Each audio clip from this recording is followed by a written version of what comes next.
Well, the rewards and nodes info is in for Act 7.2. Cheers, everybody. Hope you got a big mug of coffee or tea because it is tea time or coffee time. So what we're going to do in this video is to go over some of the nodes and as well jump into what are the rewards going to be. So first of all, Kabam is saying that the narrative is that on Hills of Chapter 1 success, Chapter 2 keeps the same format, which is one act composed of 4 chapters. Each chapter consists of 6 quests. Each quest is composed of 6 paths with a 6 encounter per path. 3 final bosses, no longer path dependent, which is good. So like you pick your poison effectively. And 1 to 3 choices nodes found just before fighting the final bosses, which I guess is again good. Choice nodes are back again to give players choice, which I love. I love that. That was just, it's such a nice thing to be able to kind of swap out those champions and feel like if there's been a mistake, if Kabam have scuffed you over for whatever reason and say things haven't worked as intended, then at least you've got that opportunity to kind of indeed kind of like choose some champions to bring back from the depths of hell. This exit island thing is the most spiciest as well what it feels to have something that's fair. Like apart from this, this is not the same as variants, and it's not the same as the monthly event quest, and it's very much away from what Act 6 was. This is what I look forward to. I look forward to story quests now because of stuff like this. This is just interesting. I know it may not be the point of like some of these bosses are overly difficult for a lot of players, but at the same time, from going through Act 6 and the laborious task of that, I think that this is where I'm glad that Kabam are taking this different shift in narrative. Also, it's great news that Kabam are sticking with having Adrenaline Rush, Hold the Line, and 6-star and the Star Power thing, which is basically the passive Fury. I don't know if Kabam will ever have it so it's a visual thing. From what I gather, it's inbuilt into the actual champion itself per fight to fight. So that's why a lot of people complain that they weren't seeing the passive Fury pop up, especially if it was causing some crazy interactions elsewhere. Now, I was thinking of going over some of the nodes, but I'm thinking like let's just cut to the chase and go straight to the reward side of things. Also, by the way, if you're looking to get yourself a merc to do your bidding and get yourself the Legends title or Mythic title, it is not going to be the case because VPNs will disqualify you from eligibility for the Mythic or Legends title. They know, Kabam know. They're kind of like they're kind of sus. They're onto you. Okay, the rewards side of things, in a nutshell, they're a little bit better than Act 7.1, right? There's some good stuff in this, and I'm kind of like, the way I feel about it is like, it's all right. It's not a case I'm absolutely distraught and angry about this, but I would say, and I'm not overly excited about it, they're just all right. There's some improvements, some stuff that's just kind of exactly the same, and yeah, just some weird stuff. Let's just get into it, okay, and I'll just talk about like how I feel about it as we go on.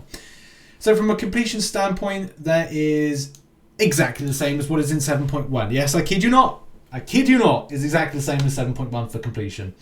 There's no variations to this. Yes, there are going to be path rewards as well, which if I've done the sums and calculations, it's actually a lot better than I kind of first thought. And my kind of feeling is that, and what I'll be returning back to is, I believe that this difficulty should be exactly the same, but a little tiny bit more difficult. So if it's too difficult, if 7.2, especially the boss, which is Gwemmaster, which I think has a specific type of node build to it, it's very much a case that I believe this should not be that more difficult. If it is, then Kabam have got this reward structure completely wrong, and then we can all kind of like get a little bit kind of annoyed about it. However, small improvements. Where's the small improvements? Well, it's the exploration. In a nutshell, and again, if you wanted a comparison of exploration rewards, it is again exactly the same. Except, this is the thing, except there is additional tier 5 class catalysts on offer. 1 additional crystal for the exploration side of things. So that's where kind of like things stand with that. The big changes and kind of like things that are different really comes in with Kabam offering the Tier 3 Alpha and the Tier 6 Basic, which is good. This starts a narrative of this being thrusted into the community, but at the same time, it's like it's nothing really to be kind of overly excited about because effectively you need 10 times the amount of Tier 6 Basic in order to form. So you kind of go like, whoa, what's the point? Is there any point to this being in? And especially the volume of Tier 3 Alpha being in there. There's it's not really enough. Not to say that like Kabam should like give it out just willy-nilly. It's just a case of going like, right, well, what's the point something being in there that looks like we're investing in for... This is an investment. These kind of like small amounts are all about like further investment to grab. I'm just trying to find like the volume of tier 3 alpha, because it's just like that's the other thing as well. It's 45,000. It's not even a snifter. The tier 3 alpha should be more than what it is, but it's just like it's very much just like a snifter of a tier 3 alpha, because it's like I have 9,000, and that's from like one of the deals. So 2,250 is just like it's like nothing. In any case, you look at the tier 6 side of things, and it's like it's right there. There's indeed 57,000 of the fragments required.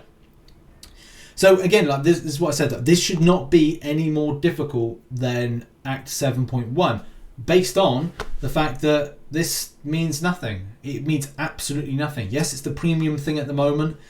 It's the premium thing to get, that and 6-star awakening gems. And yeah, I like the argument is presented, and I understand where people are coming from when they say like, well, Act 6.1 and Act 6.2 didn't have that difference of the rewards in the narrative of like, well, you can't say the meta or the current meta, because the current meta isn't that at the moment. The current meta for anybody that is Thronebreaker, they will want to see a little bit more, not a huge amount. They would like to see a little bit more from what they have right here, especially if you've done Act 6. If you've done Abyss of Legends and 100%, and as well Act 6 100%, you're probably looking at this going like, well, I could have had a bit more. Some people have said that they would like to see more 6-star shards than 6-star nexus, or a higher volume of which.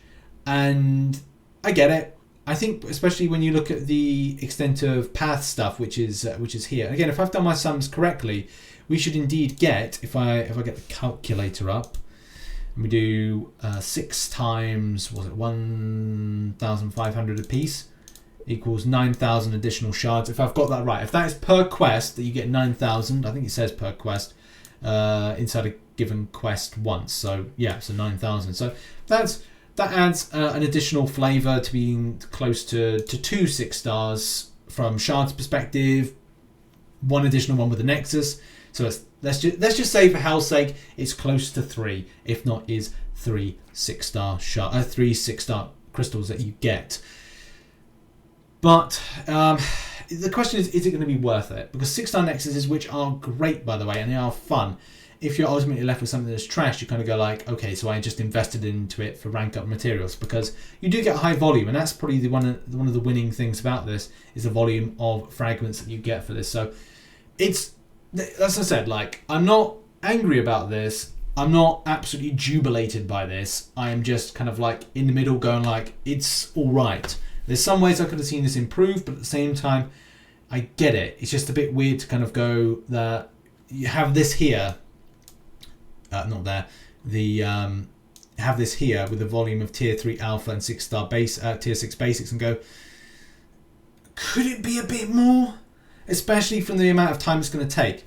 The thing that gets me thinking is that I believe that Kabam will in Act 7.3 and 7.4 start introducing relics, which I just thought that's like, because it's 2021 that they said they were going to be putting that in. It does get me feeling that on these particular ones here, like that's the thing, 7.3, 7.4, don't know what's going on with that, but I just feel that as we get down the further line here with the 7.3 and 7.4, we will start seeing relics. The reason I feel that that's the case is because they cannot offer 6-star awakening gems again for the same content, because again it doesn't show the shift in what is the current meta. 6-star awakening gems I should be seeing more in kind of not rotation, but more, they should be more it should be easier to get. Not ridiculously easier, but at least kind of go like, if you do some content you're able to pick it up the same way by doing Abyss and Act 6 are the only other ways. 6-star nexuses or class specific nexuses have helped out with awakening champions, but it still presents a problem of going like, well, if you've 100%ed Abyss, not take it to my perspective, but if someone's 100%ed Abyss, Act 6, then where have they got to go to grab 6-star awakening gems? Do they have to only rely on 2 times a year, or maybe 3 times depending on what's there, unit deals from July 4th, Cyber Weekend, or any kind of unit deals that drop in order to acquire 6-star awakening gems in some sort of capacity? So it'd just be kind of weird if that was the end thing to get out of Act 6, out of Act 7.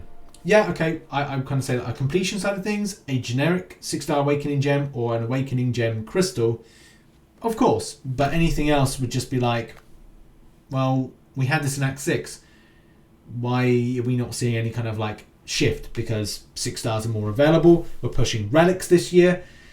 There's a lot of stuff going on. So that's just where I'm at with kind of like the thought process on it. It's like, it's good, but I could see improvement in different areas and what Kabam kind of like doing when it comes to the future, because that's going to be a crucial thing as well. But I don't know, like maybe I've got that take completely wrong. Maybe it's meant to form the same kind of basis between what is seen in Act 6.1 and Act 6.2 versus what we're seeing on screen now. But yeah, what are your thoughts? Put it in the comment section down below. I don't think I'll go over the nodes, to be honest. I think it's just going to be there, and once we see them on the particular champions, and as well just getting some champions in order to counteract, because that's the other thing as well, counter some of these ones, because there's a lot, then we'll be prepared. And also the Gwendmaster thing. I don't know where it is, because Kabam did say at the end of this that there would be, follow this link to find out more info about Chapter 2's Gwendmaster, so I don't know where that is. I honestly do not know where that is. Especially if you go to the news section, there's nothing there. If you go to the forums, there's nothing on here when it comes to general discussion or even in the news section. So I don't know. I don't know what Kabam are referring to. Maybe they got that wrong. Maybe the link is meant to go in at some certain point. In the meantime, there is a discussion, which is the link in the description that will take you to the Act 7 Chapter 2, Upset the Meta. And there's nothing in some of the further pages, so I don't know if they might have made a little bit of a mistake there of what's meant to be dropped. But maybe we'll find out more about that in time. But Gwendmaster is your final boss. And as I said, in my opinion, it should be a case that's more of a little jump in difficulty, especially from what we get. Thoughts in the comment section down below. Check out some other content I've posted up there somewhere, and I'll see you all very soon. Have a good one, whatever you're doing. Bye-bye.